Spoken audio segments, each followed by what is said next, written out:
Nah, tapi orang itu sekarang ngerjain kemungkaran. Misalnya kayak tadi itu nggak sholat, misalnya muslim, ya nggak sholat yang atasan gitu nih, nggak sholat.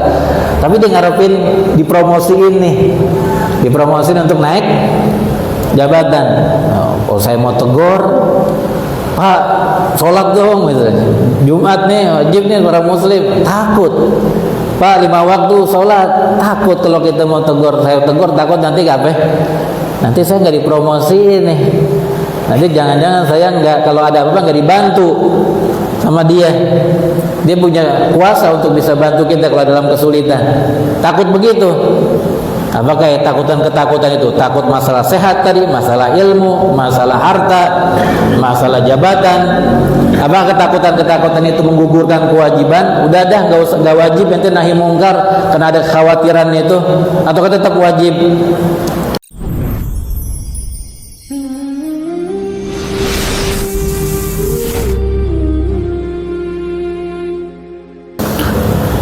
Allahumma salli wa sallim barik alaihi wa ala alihi.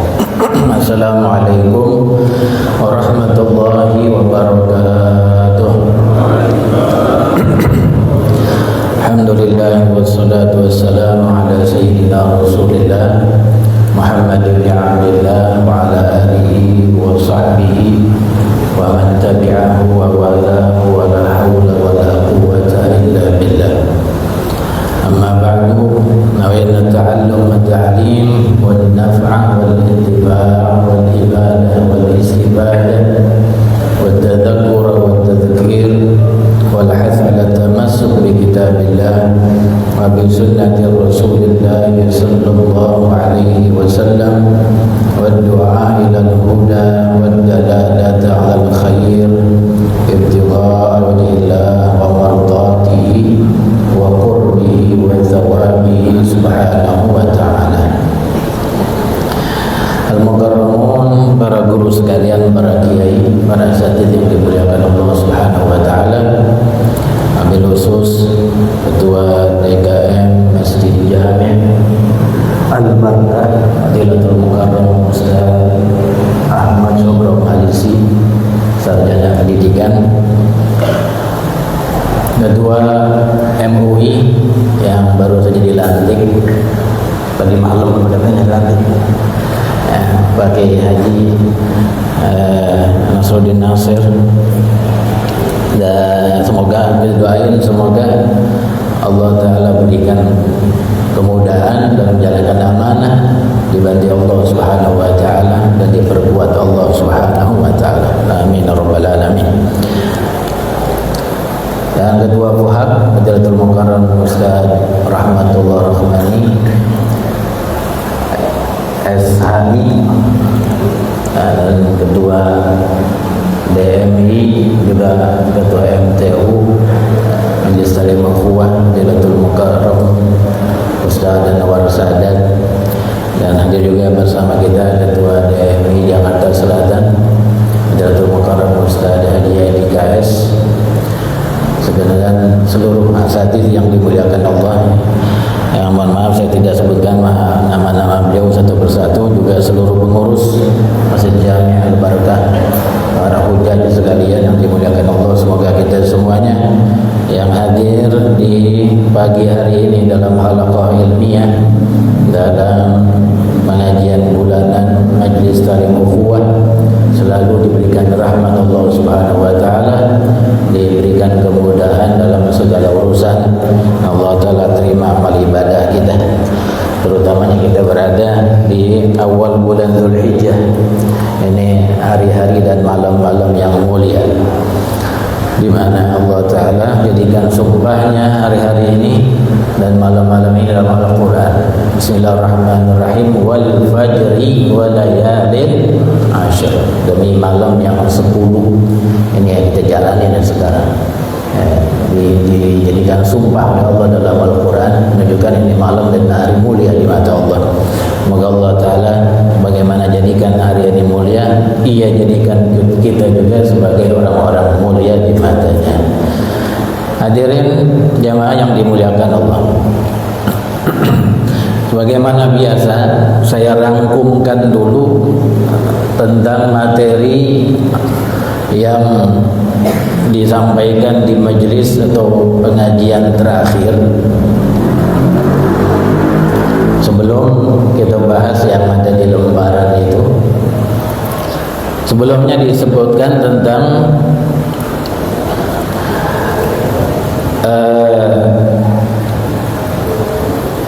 batasan yang disebut dengan makruh.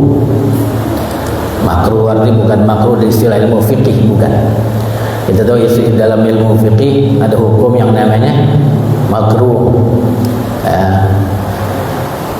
Ma yusabu ala tarkihi wa la yu'aqabu ala fi'lihi imtithalan. Begitu kata ulama fikih tentang makruh. Tapi yang dimaksud makruh di sini sesuatu yang dikhawatirin, sesuatu yang ditakutin. Dalam pengajian sebelumnya dibahas tentang batasannya itu apa ya? Batasan makruh, batasan yang dikhawatirin, yang ditakutin itu apa? Kan orang bagaimana dibahas dulu, udah di dalam halaqah-halaqah yang duluan. Kalau orang ngelihat mungkar di depannya, tapi ketika dia mau cegah, ada rasa takut, ada yang dikhawatirin, takut dipukul sama orang itu, atau bahkan mungkin sampai takut dibunuh. Kalau ada kekhawatiran begitu, maka nggak wajib jadi yang nahi mungkarnya, yang kita sebut atau yang diistilahkan dengan al-hisbah. Hisbahnya jadi nggak wajib, jadi hukumnya sunnah aja. Nah, sesuatu yang dikhawatirin itu batasannya apa sih? Karena orang itu macam-macam, ada yang bahkan diomongin aja takut digosipin orang, ada yang takut digosipin. Apakah takut digosipin bisa menggugurkan kewajiban amar ma'ruf nahi munkar? Nah, ada yang nggak takut, mungkin kalau diomongin doang nggak takut, tapi kalau dipukul takut. Nah, jadi orang beda-beda itu. Jadi kalau gitu batasannya apa? Itu pertanyaan yang pengajian yang lalu itu. Lalu dijawab oleh Imam Ghazali. Kata beliau, makruh itu sesuatu yang ditakutin, yang dikhawatirin. Itu lawanannya matlub. Kalau makruh kita takutin, yang kita takutin berarti kita usaha hindarin. Nah, sesuatu yang kita takutin ya kita hindarin. Lawanannya apa? Lawanannya matlub. Matlub apa maksudnya? Yang dicari. Itu lawanannya. Nah, beliau bilang yang dicari di dalam dunia ini oleh manusia dengan segala macam kalangan, segala macam tingkatan sosial, keilmuan. Manusia itu mencari 4 hal: ilmu, harta, pangkat, dan yang keempat sehat. Ilmu, harta, pangkat, sehat. Ini yang dicari orang di kehidupan kita. Siapa aja yang nyari ini, mau muslim mau kafir. Ilmu dicari sama kita. Siapa yang rela dirinya bodoh, dikatain bodoh aja marah kan gitu. Yang kedua, pangkat. Mana-mana orang nyari pangkat. Mau pangkat dalam artian jabatan, mau pangkat dalam artian pengaruh di masyarakat, pengaruh di hati orang, sehingga pengen dihormatin, pengen diangkat-angkat. Pangkat. Kemewahan, harta. Orang kemana-mana nyari harta, makanya orang bekerja buat biar dapat duit, dapat harta. Kemudian sehat, orang-orang mana-mana pengen sehat, itu yang dicari.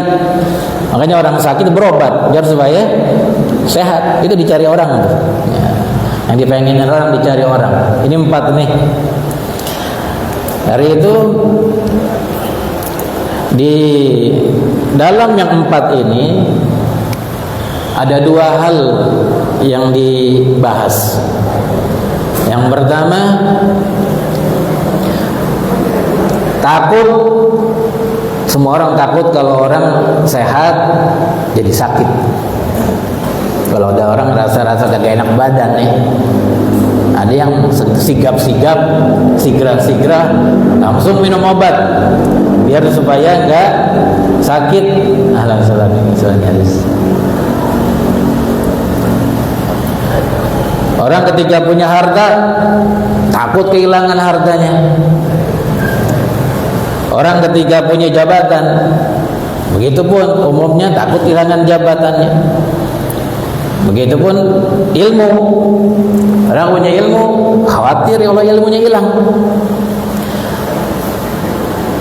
Dan makanya pikun itu sesuatu yang dihindari orang. Karena orang udah pikun, banyak yang hilang dari ilmu dari dirinya. Bahkan orang dekatnya dia nggak tahu namanya. Ini siapa ya? Padahal anaknya, padahal cucunya. Pikun, hilang ilmu dari dirinya.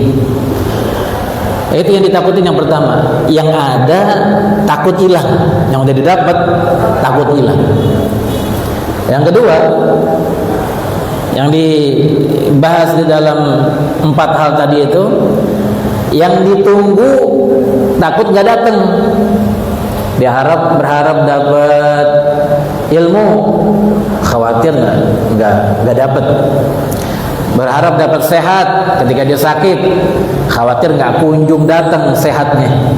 Kalau udah berobat, khawatir nggak kunjung datang sehatnya. Kaya begitu juga, jabatan begitu juga. Yang ditunggu-tunggu khawatir nggak datang.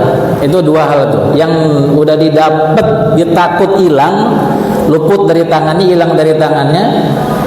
Yang ditunggu-tunggu takut nggak datang, takut nggak diraih. Ada dalam 4 perkara itu, ini 2 hal yang dibahas. Lalu dalam pengajian yang lalu dibahas sedikit tentang yang pertama.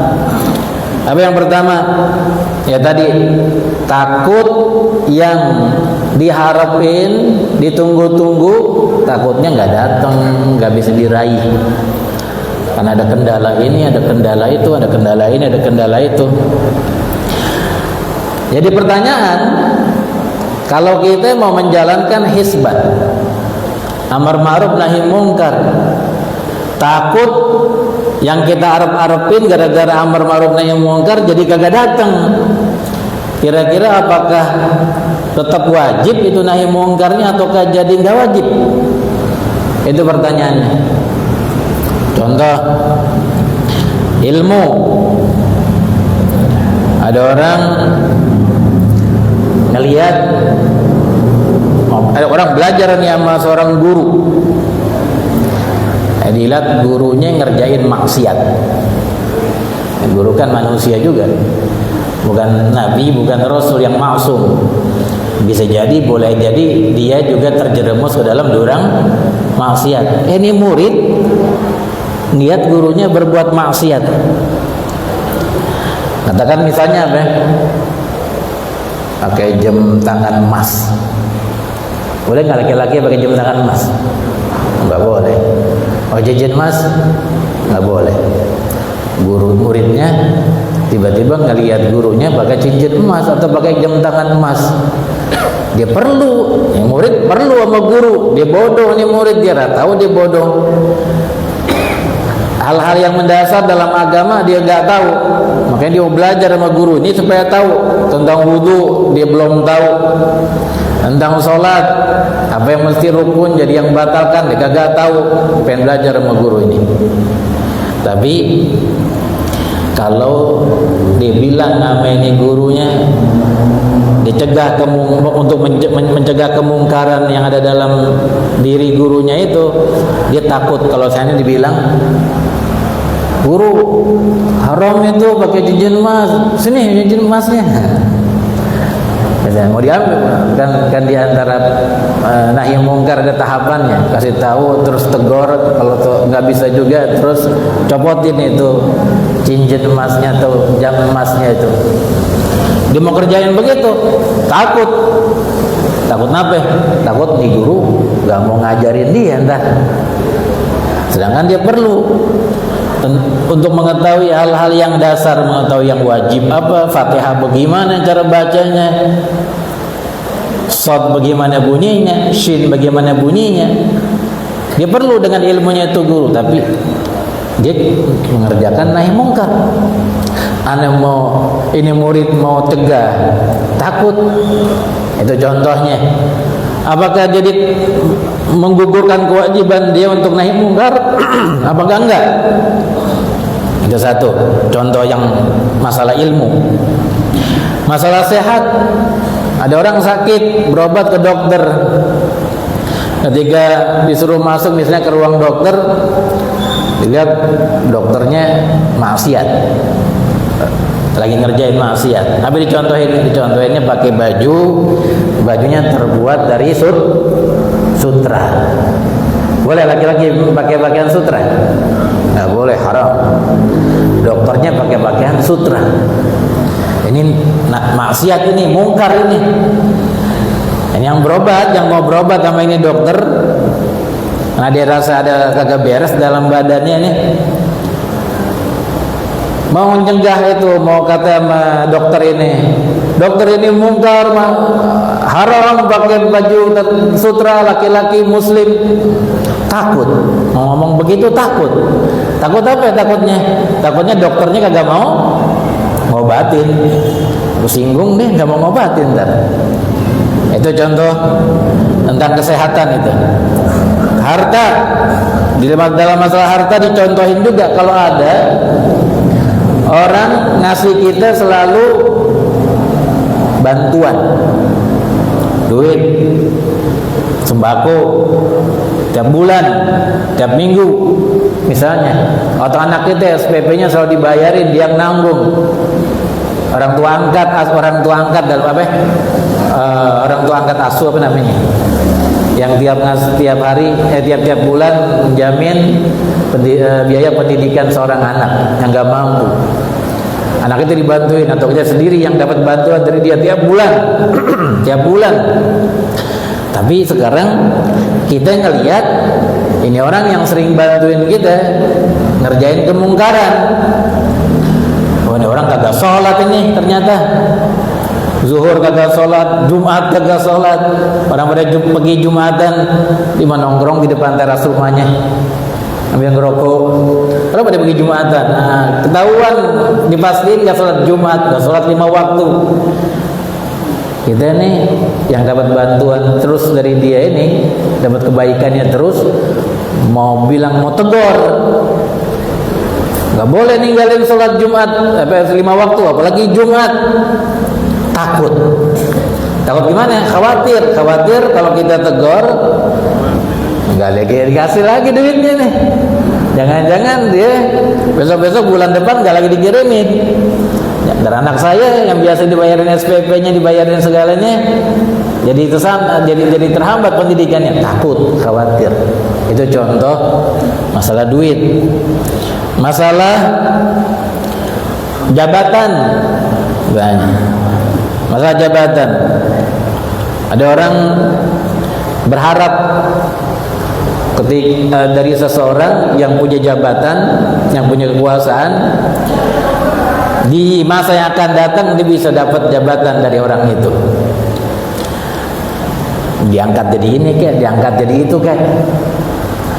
Berharap itu dapat, ada kemungkinan itu, harapan-harapan itu dari orang tersebut.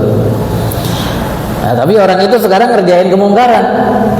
Misalnya kayak tadi itu nggak sholat, gitu, muslim, dia nggak sholat, yang atasan gitu nih nggak sholat.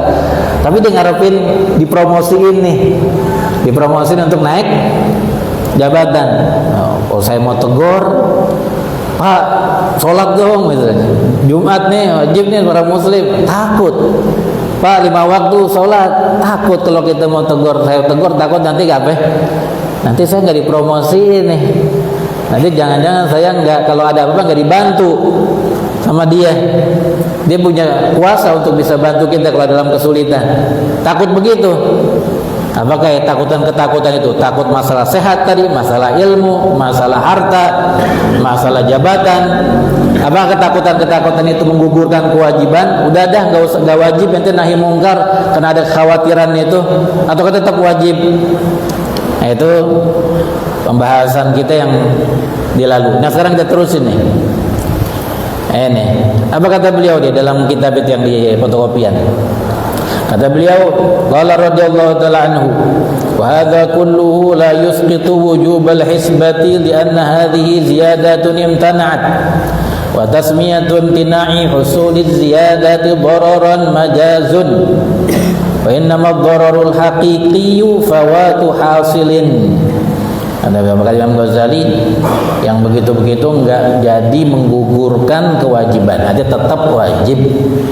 Tetap wajib tegur itu dokter, wajib tegur itu atasan atau siapa yang bakalan diharapin ngasih ente jabatan, wajib tegur itu orang yang ngasih bantuan ente, walau khawatir nanti jangan-jangan dia nggak mau lagi ngasih bantuan. Wajib tegur itu guru, walaupun kita udah bahas kemarin kalau negur guru ada caranya, walaupun ada khawatir jangan dia nggak mau ngajarin lagi, masih tetap wajib. Nggak jatuh, nggak gugur kewajiban itu. Kenapa? Karena kekhawatiran tadi itu, kalaupun menimbulkan bahaya di kemudian hari buat dirinya, karena dia melakukan hisbah, menjalankan nahi mungkar, itu disebut bahaya yang majazi, bahaya-bahaya yang semu, bukan hakiki. Bahaya yang hakiki yang bagaimana? Yang kedua nanti, sesuatu yang udah kita dapat kita takut hilang. Nah, itu.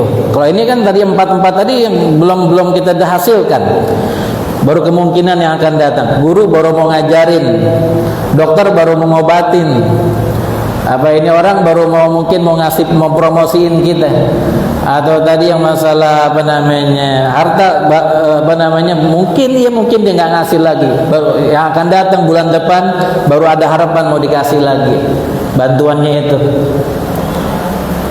itu sesuatu yang belum ada. Tapi yang dararul hakiki, bahaya yang sesungguhnya, yang udah dapat itu yang dikhawatirin hilang, itu bahaya yang sesungguhnya. Kalau ini mah bukan bahaya yang sesungguhnya, kata Imam Ghazali. Lalu wala yustafna min hadza syai'un illa ma tad'u ilaihi al-hajatu wa yakunu fi fawati mahdhurun yazidu ala mahdhuri sukuti 'ala al-munkar. Dan hal-hal tadi itu enggak menggugurkan kewajiban, tetap wajib nahi mungkar, dan enggak ada yang dikecualikan kecuali satu hal. Ada yang dikecualikan satu hal, di mana dia jadi enggak wajib nahi mungkar. Kapan?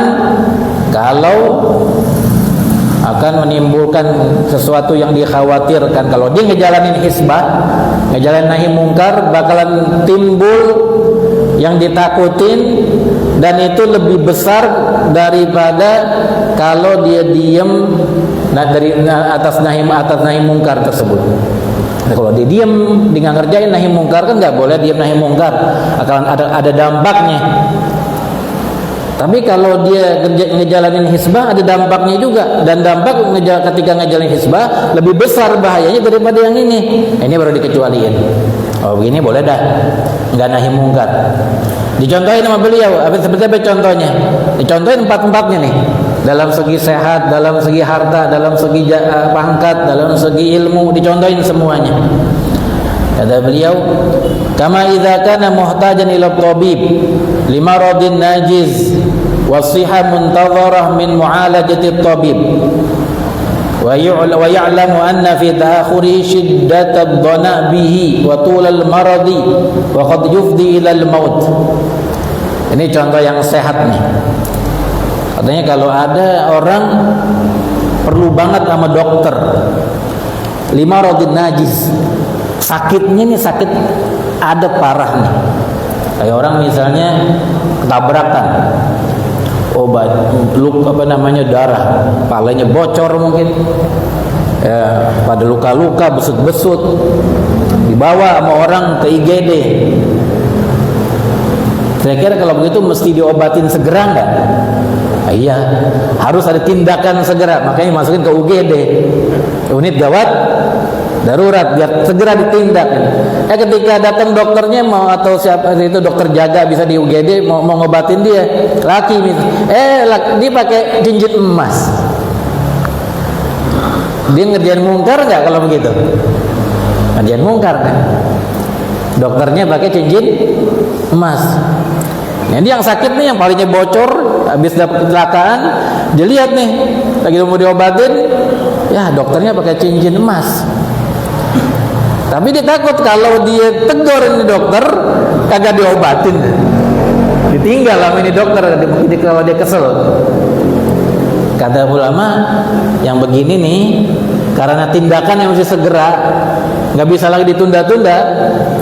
Ya udah dah, jangan nahi mungkar dulu, biarin diobatin ente dulu, urusin dulu tuh palente yang bocor, urusin dulu tuh bengep-bengep apa luka-luka yang di tangan, di kaki, merem dulu, merem bahasa kita, merem dulu suruh, nggak apa-apa dah.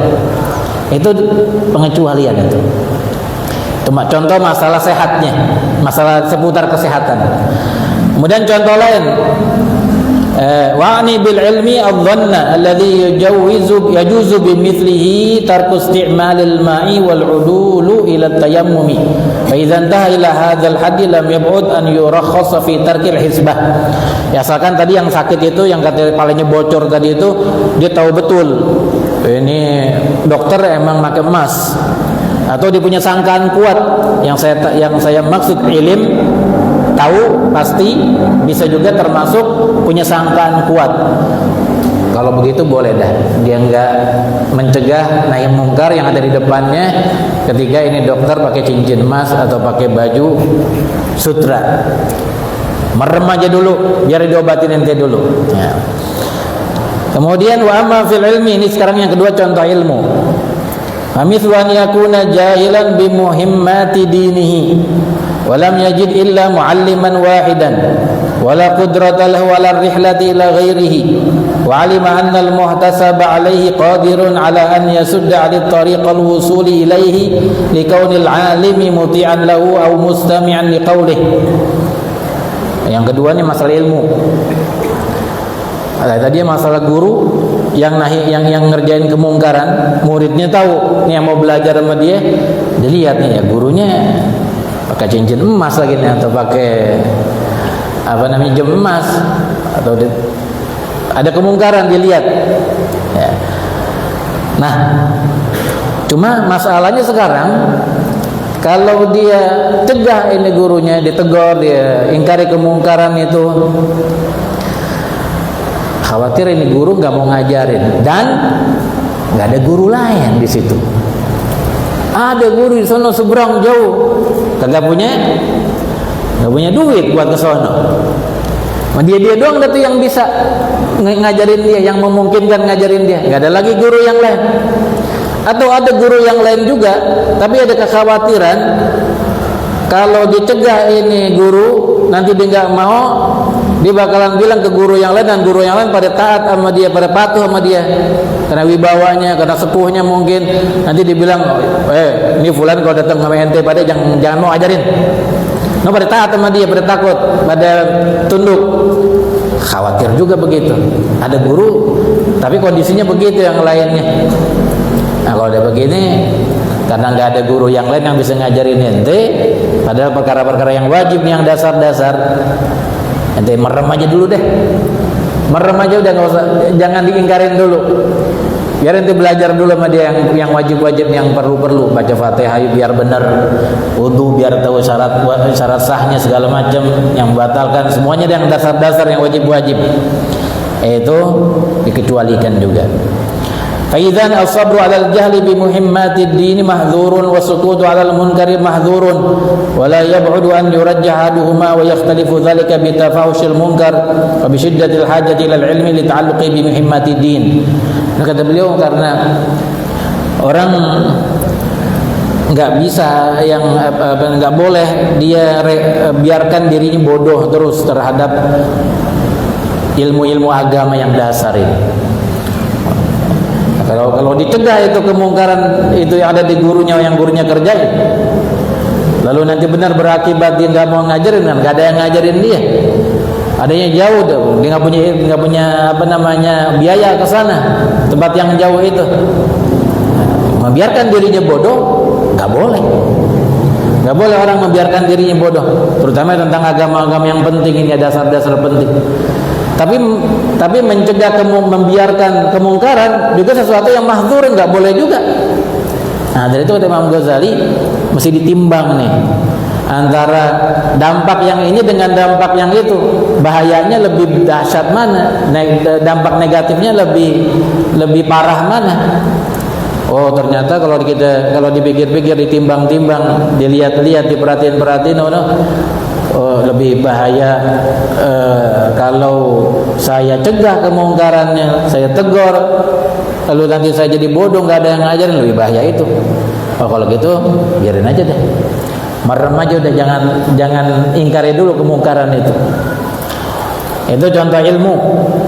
Sekarang contoh harta. Wa amma fil mali, adapun seputar harta, fakaman ya'jadu 'anil kasbi was su'ali wa laysa huwa qawiyyun nafsi fit tawakkuli wa la munfiqa 'alayhi siwa syakhsin wahidin wa law ihtasaba 'alayhi qata'a rizqahu wa iftaqara ila tahsili ila talabi idrari haramin aw mata ju'an fa hadha aidan idza ishtadda al-amru fihi lam yab'ud an yurakhasa lahu fi sukut. Lalu masalah harta dicontohin, kata beliau, kalau ada orang nih udah nggak bisa kerja, ya mungkin cacat, mungkin udah tua sepuh, nggak bisa kerja, minta-minta, nggak bisa juga, kondisi fisik udah begini aja deh nih. Ya, kalau di atas, cumanya bisa di atas kasur doang. Nafkahnya dari mana dia? Ngandelin satu orang. Nafkahnya dia ngandelin kepada seseorang. Jadi ada orang yang nafkahin dia buat makannya, buat minumnya, karena dia nggak punya sumber penghasilan, sedangkan dia nggak bisa kerja, nggak bisa. Bahkan yang paling mudah itu minta-minta, nggak bisa juga. Kondisinya fisiknya udah rebah aja di atas tempat tidur, nggak bisa kemana-mana. Dan dia perlu dengan nafkah, perlu makan, perlu minum. Ada orang nih satu yang selalu ngasih dia nafkah untuk makan minumnya dia. Nah, kemudian orang yang ngasih nafkahnya dilihat ngerjain kemungkaran, nggak sholat misalnya 5 waktu, nggak peduli dengan 5 waktunya, tapi dia yang nafkahin kita. Kalau dia cegah kemungkaran itu, ditegur dia, apalagi sampai sampai dia bentak karena nggak sholat atau ngerjain kemungkaran yang lain, takut, ada khawatir kalau dikerjain itu, ada khawatiran. Apa khawatirannya? Nggak ada yang ngasih dia makan. Siapa yang mau kasih makan? Yang ngasih makan, yang peduli sama saya nih dalam kondisi begini, dia doang. Sekarang dia begitu, tinggal sholat. Kalau saya tegur, dia berhentiin bantuannya, makan minum dari mana? Dan dia nggak ada yang diandelin yang lain. Nah, kata Imam Ghazali, udah ada. Kecuali yang begini nih, merem aja dulu. Sampai kan nanti kalau seandainya udah ada yang lain, alternatif lain, nah baru udah tuh jalankan dan nahi mungkar. Begitu kata beliau. Ya. Kemudian al-jah wa amal jah. Yang keempat nih, yang masalah pangkat. Ya. Fahuwa an yu'dhiyahu syirrirun wa la yajidu sabilan ila daf'i syarrihi illa bijahin yaktasibu minas sultan wa la yaqdiru ala tawassuli ilaihi illa biwasitati syakhsin yalbasul harira aw yashrabul khamr walau ihtasaba alaihi lam yakun wasitatan wa wasilatan lahu fayamtani'u alaihi husulul jahi wa yadumu bisababi adzal syirrir. Ini yang masalah pangkat, masalah kekuasaan, jabatan. Kalau ada orang jahat, nyakitin kita mulu nih, kita dipalak lah tiap hari, Dia datang minta duit. Orang jahat. Katakanlah preman jahat. Preman ada yang baik. Ini contoh preman jahat. Tiap hari datang mintain duit 20 ribu. Nah, bagian sampai 50, 100 ribu. Tiap hari datang. Kita nggak bisa nih mencegah itu, takut kita. Temennya banyak, badannya gede lagi. Kita segini-gini nih badan. Nggak mampu dah ngelawan dia. Ya. Dan ada orang yang di kampung itu punya kuasa, pejabat misalnya, atau bintang 2, bintang 3 polisi, punya jabatan pokoknya, punya kuasa. TNI punya jabatan di wilayah itu. Ana minta tolong tuh sama pejabat itu tuh, sama Kapolda itu, Kapolres itu, atau siapa yang punya jabatan, supaya cegah ini orang yang preman yang malakin saya terus.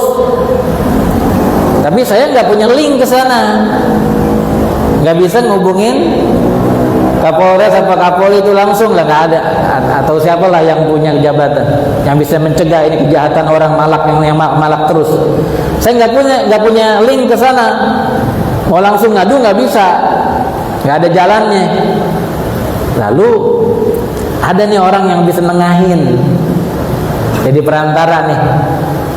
Bisa ngaduin masalahnya ke dia, nanti dia yang nyampein ke pejabat itu. Nanti pejabat itu bisa turun tangan, sehingga dia bisa terlepas dari gangguan orang preman jahat ini.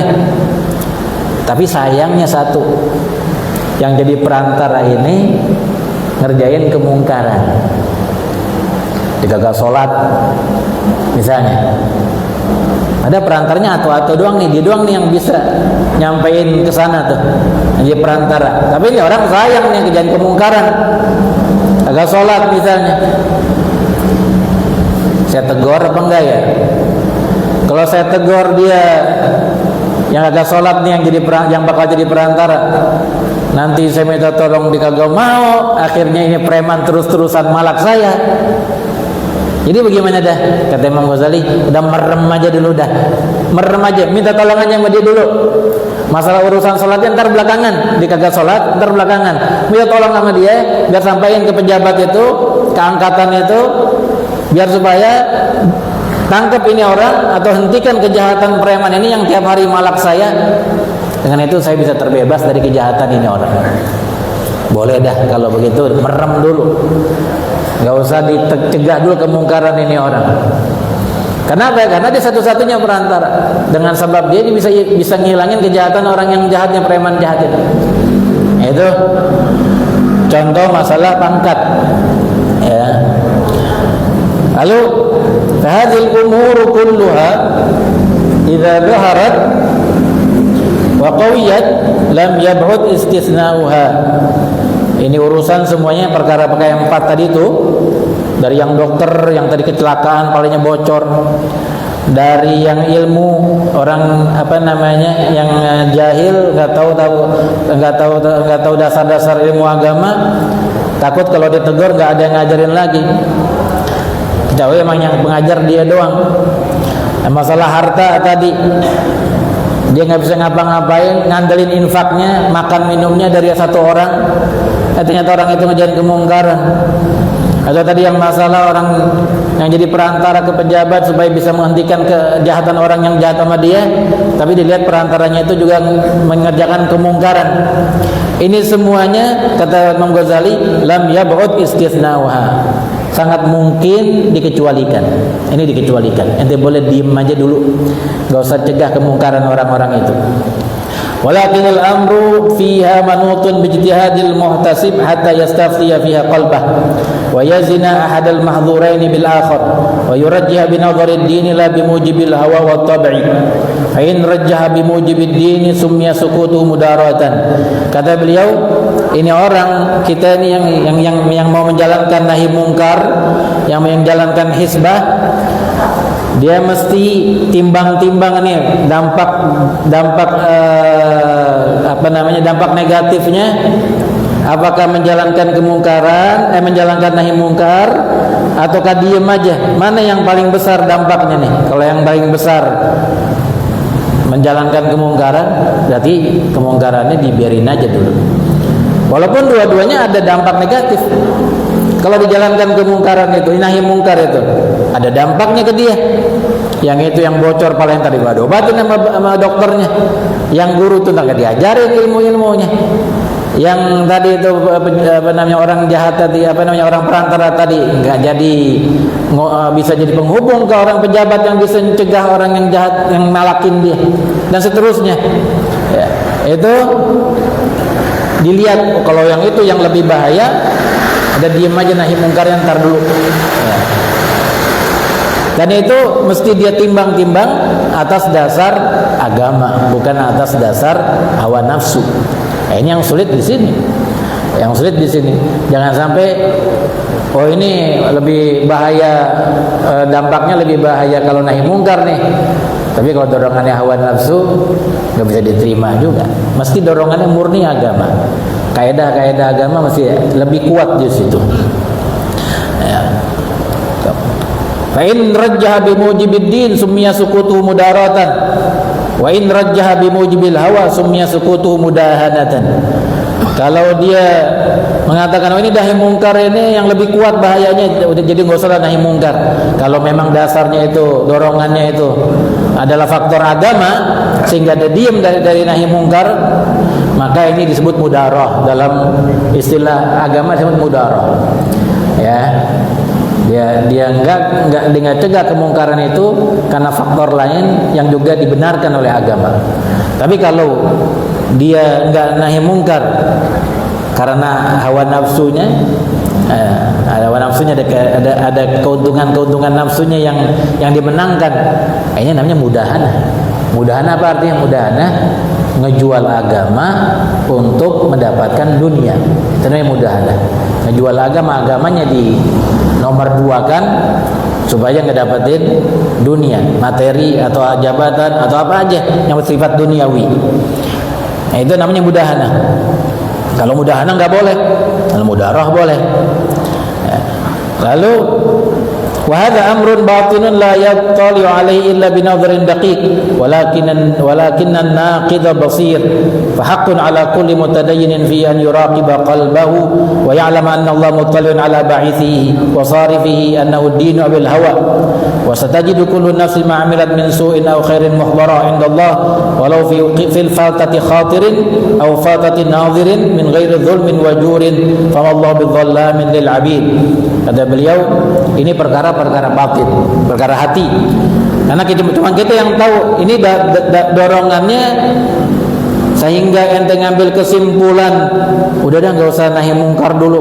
Nanti khawatir dokternya nggak mau ngobatin, yang guru nggak mau ngajarin, yang ini pejabat jadi nggak dapat dihubungin dan ini dan itu. Kalau dorongannya agama atau dorongannya hawa nafsu, itu kan urusannya di dalam hati. Maka dia mesti tahu bahwasanya Allah Maha melihat. Kalau dia dorongannya hawa nafsu, Allah tahu. Kalau dorongannya agama pun Allah tahu. An-Naqib basir, kata beliau. Yang Maha mengawasi itu Allah Ta'ala basir, sangat Maha melihat. Hati-hati, jangan sampai dorongannya dorongan hawa nafsu. Ya. Kalau dorongan agama, tafadhal, jangan cegah tuh kemungkaran. Wa ammal qismu tsani, adapun bagian yang kedua, nah itu tadi bagian yang pertama, yaitu seputar sesuatu yang diharapkan datang, ya, lalu ditakut nggak datang kalau dia ngajalankan nahi mungkar. Ini yang kedua, ammal qismu tsani wa huwa fawatul hasil, takut yang udah dapet hilang dari tangannya. Bagian yang kedua nih. Kenapa ente enggak nahi mungkar? Itu fulan tuh kagak sholat, itu fulan tuh pakai jam tangan emas, itu fulan pakai cincin emas, ente diamin aja. Kenapa? Mana takut, mana dipukulin. Dia begitu orangnya, kalau ditegur galak aja orangnya, mukul aja mainnya. Anda takut harta Anda diambil, macam-macam. Yang udah ada dapat, udah ada sama dia, baik itu kesehatan, baik itu pangkat, tidak punya pangkat ini dan itu, baik itu harta, kekayaan, ada sama dia, takut hilang. Ini bagian yang kedua. Ini yang jadi disebut tadi di awal, dararun haqiqi, bahaya yang sesungguhnya ini. Fahuwa makruhun wa mu'tabarun fi jawazi suquti fil umuri arba'in lal ilm. Kata boleh diem, enggak nahi mungkar karena takut kehilangan harta, takut kehilangan kesehatannya. Kalau orang dipukulin kan yang tadi saja disakit. Ya, kalau orang dibacok yang tadi sehat jadi sakit, takut kehilangan sehat namanya. Yang ketiga takut kehilangan jabatan takut hilang pengaruhnya di masyarakat atau jabatannya di satu lembaga, takut kehilangan. Ini kalau begitu kondisinya boleh ada diam, nahi mungkarnya boleh diam, boleh diabaikan dulu. Illal ilm, kecuali ilmu katanya. Kalau takut ilmunya hilang, enggak ada pengecualian di situ. Illal ilm fa inna fawatahu ghairu makhufin illa bitaqsirin minhu. Karena hilangnya ilmu tuh enggak bisa kecuali emang keteledoran dia. Ilmu yang ada sama kita nih hilang itu dari diri kita gara-gara kita sendiri. Orang hafal Quran 30 juz dihafal, tapi kalau nggak diulang-ulang hilang nggak? Hilang. Pelajaran begitu juga. Ini yang kita pelajari sekarang nih, ketemunya 2 bulan lagi. Jangan yang 2 bulan, seminggu sekali tuh ngaji malam ini. Malam tadi nih, malam ini malam Senin. Diajari sama guru kita tentang ini fikih, tentang hadis. Datang malam Senin depan, karena kita senggol-senggol tuh maklumat itu kitab itu ilmu kita nggak ulang-ulang. Malam Senin datang, yang akan datang gurunya datang nanyain yang hadir. Kira-kira banyak yang lupa, banyak yang ingat. Banyak yang lupa. Kenapa? Karena keteledoran dari kita sendiri. Kita nggak ulang-ulang, kita nggak baca-baca lagi, kita nggak inget-inget lagi. Itu begitu ilmu. Maka katanya kalau ilmu diambil sama orang nggak bisa, nggak ada istilahnya ilmu diambil sama orang. Ilmu di dalam diri kita, dalam ingatan kita. Tapi kalau itu ilmu hilang, itu kita yang memang sebabnya. Dari itu nggak jadi pengecualian kalau ilmu. Ya. Wa illa fala yaqdiru ahadun ala salbil ilmi min ghairihi. Enggak ada seseorang yang bisa ngerampas ilmu dari orang lain. Wa in qadara ala salbi sihhati was salamati wa sarbi wal mal. Walaupun mampu seseorang ngerampas harta, ngerampas kesehatan, ngerampas jabatan dari seorang, bisa aja, tapi ilmu enggak bisa dirampas. Wa hadza ahadu asbabi syarafil ilmi fa innahu yadumu fid dunya wa yadumu fi thawabuhu fil akhirah falan qita'a lahu abadal abad. Ini kelebihan ilmu itu. Kelebihan ilmu enggak bisa diambil orang. Enggak bisa diambil orang. Tapi kalau jabatan bisa diambil orang, harta bisa diambil orang, kesehatan bisa diambil orang. Kalau ilmu nggak bisa diambil orang. Kalau hilang kita yang salah. Kita nggak ulang-ulang, kita nggak ingat-ingatin lagi, kita nggak baca-baca gitu kitab. Wa amma sihhatu was salama fa fawatuhuma bid-darbi. Fa kullu man 'alima annahu yudrab darban mu'liman yata'adza bihi fil hisbah lam talzamhu al-hisbah. Kata beliau, kesehatan itu bisa hilang dengan cara apa? Dipukul, bid-darbi, dipukul, dilukain, dibacok, dicelurit, ya, ditabrak, hilang itu kesehatan tuh. Datang sakit itu. Nah, kalau dia tahu pasti, kalau dia ngejalanin nahi mungkar, dia tahu pasti bahwa dia bakalan dipukul, apalagi dibacok, ya masalah begal lagi ramai sekarang. Ente naudzubillah, jangan kita dah. Ada orang dibegal di menjelang subuh, sepi, di jalan sepi. Dibegal, dipepet 2 motor 4 orang, dia sendirian. Bawa golok gede-gede banget. Lah kita nggak bisa bela diri, nggak bisa apa. Kalau kita ngelawan, kesehatan kita hilang. Jangankan kesehatan, jangan-jangan palanya hilang. Bukan lagi kesehatan, palanya bisa hilang. Ya udah diam aja deh. Tidak takut itu, ketakutan begitu boleh tidak nahi mungkar. Itu mungkar nggak di depan itu? mungkar banget. Kalau kita harta kita diambil, apalagi dia mau ngebacok itu lagi, tambah lagi kemungkaran yang lain. Nah, kita takut menghalang, mencegah kemungkaran itu. Ya udah nggak apa-apa deh. Karena khawatir kesehatan sekarang yang ada sama kita hilang dengan dibacok atau dipukul dan sebagainya. Ya. Kata beliau, lam talzamul hisbah. Hisbahnya nggak wajib dah kalau begitu. Nahi mungkar nggak wajib. Mana dia? Wa in kana yustahabbu lahu dzalik. Walaupun disunnahin kama sabaq sebagaimana telah lalu pembahasannya. Wa idza fahima hadza wa idza fuhima hadza fil ilami bid-darbi fa huwa fil jarhi wal qatli azhar. Jadi kalau dibicara masalah wajib apa enggak kata begitu? Enggak wajib. Karena takut dipukulin. Kalau mencegah ini orang lagi berkumpul-kumpul minum minuman keras di depan di pinggir jalan, kita lihat kalau kita sendiri takut kalau sana kita cegah ini, kita tumpahin botol-botolnya, dipukulin sama orang-orang itu. Ya udah, ente nggak wajib nahi mungkar. Tapi kalau bicara masalah sunnah nggak jadinya. Jadi sunnah. Wajib enggak? Kan asal dasar hukum nahi mungkar wajib. Tapi kalau kondisi begini udah enggak wajib, tapi sunnah. Sunnah jadi jatuhnya. Kalau misalnya dia jalanin nahi mungkar, biarin ada pukulin, enggak apa-apa, anda berani. Biarin dipukulin. Benar dia jalankan nahi mungkar itu. Nah, nahi mungkar yang dijalankan sunnah, hukumnya bukan wajib. Dipukulin bunyok-bunyok, tapi jalankan nahi mungkar. Tapi itu hukumnya sunnah, bukan wajib. Nah, kita bicara masalah yang wajib. Wa amma sarwa, adapun kekayaannya, fa wa bi an ya'lama annahu tunhabu daruhu wa yukhrabu baituhu wa tuslabu thiyabuhu.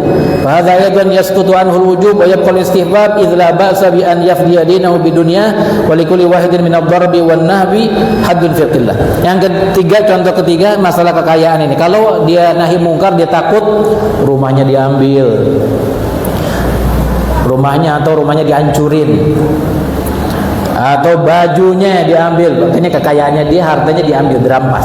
Kalau dia ngejalin nahi mungkar yang dia lihat, dia bakalan diperlakukan seperti itu. Diambil motor apa, diambil duitnya apa, diambil rumahnya, diambil hartanya.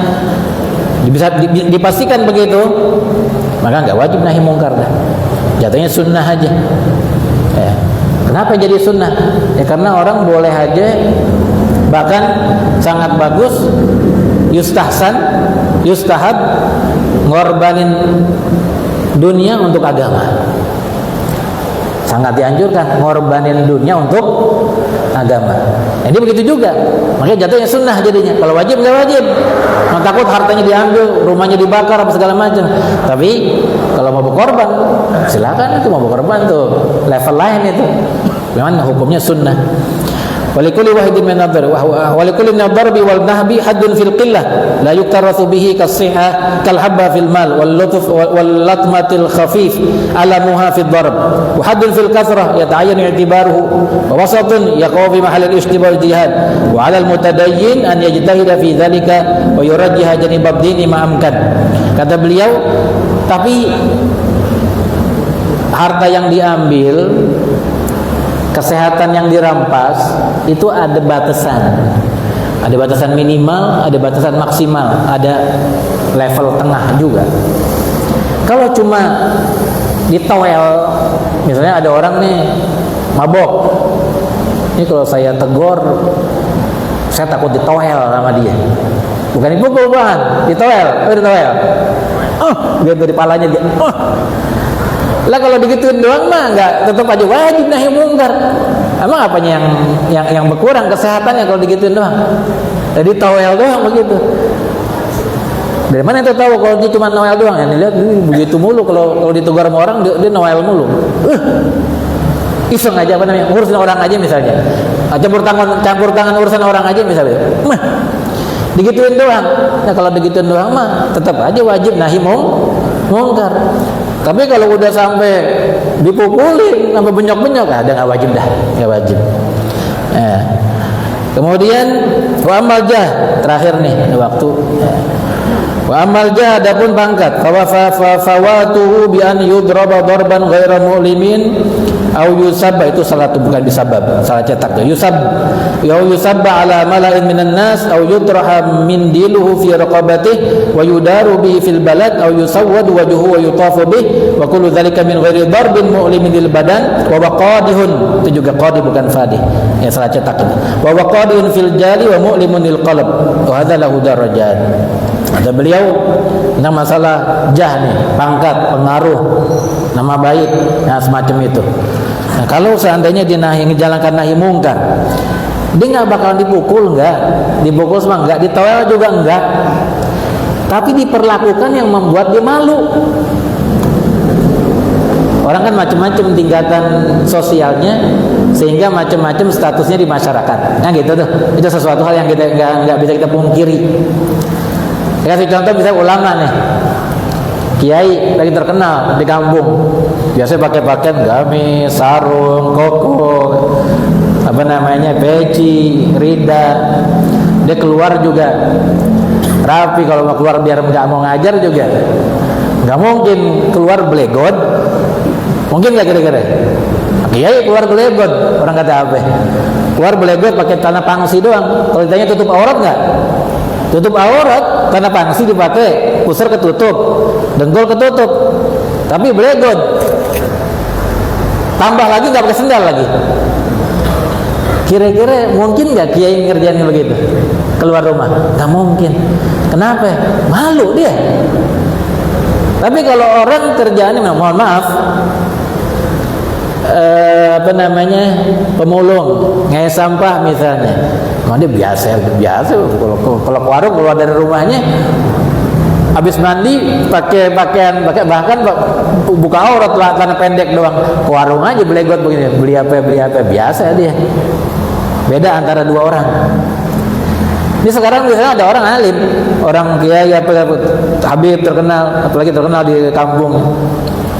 Ini kalau dia ada kemungkaran di kampungnya, dia lihat di depan matanya.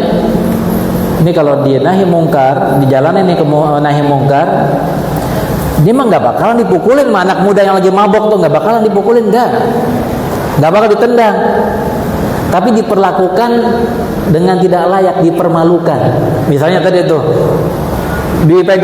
dikhawatir karena udah pernah kejadian, bisa jadi diambil kesimpulan begitu, karena udah kejadian ada orang negor dia, orang lain, bukan orang soleh, bukan orang alim, bukan kiai, bukan habib, orang biasa, ditelanjangin, tinggal pakai sempak doang misalnya. Dia takut, ini kiai jangan-jangan ditakut kiai ini, ntar aneh begitu juga lagi. Dipukul kagak, tapi kalau dia itu anak muda tersinggung dan marah, dipegangnya, dibuka bajunya, ditelanjang, tinggal belegot doang di jalanan. Kira-kira dipermalukan nggak dia begitu? Permalukan. Itu pun dipandang dalam syariat. Artinya kalau ketakutan yang model begitu ada, nggak wajib dah nahi mungkar. Masalah wajib nggak wajib dah nahi mungkar kalau ada batasan begitu. Ya, karena dia khawatir bakal dipermalukan. Dicontohin di sini ya sesuatu yang sebagiannya nggak berlaku di gitu, seperti dibilang diitemin wajahnya, disuruh ngiter kampung, wajahnya diperongin, disuruh ngiter kampung, atau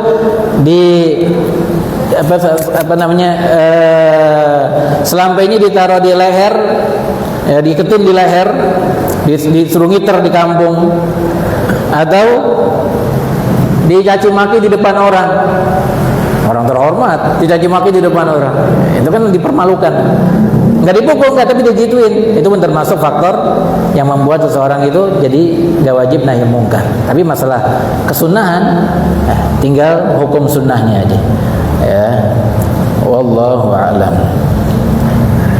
Ada yang mau tanya, silakan. Kalau yang mau tanya,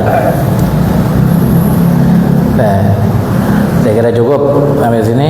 Semoga Allah Subhanahu wa taala jadikan kumpulan kita ini kumpulan di hari-hari mulia ini. Allah Ta'ala jadikan lebih berkah dan Allah jadikan berikan rahmat dan maghfirah.